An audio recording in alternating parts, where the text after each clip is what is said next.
Hello everyone, welcome back with me again in this channel. So on this video I'm gonna show you the new CapCut cool effects to use on your edit. So here is how you can add brush and slide effects to your videos in CapCut.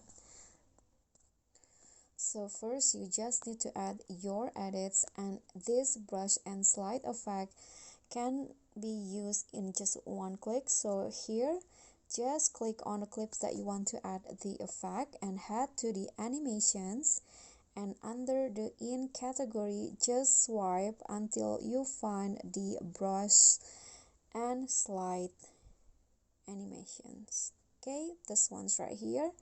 Click on that and choose or set the length of animations to apply to your clips. So I'm going to just maybe add it to 0.4 seconds, and here you can choose more than one videos to apply that effect or animations.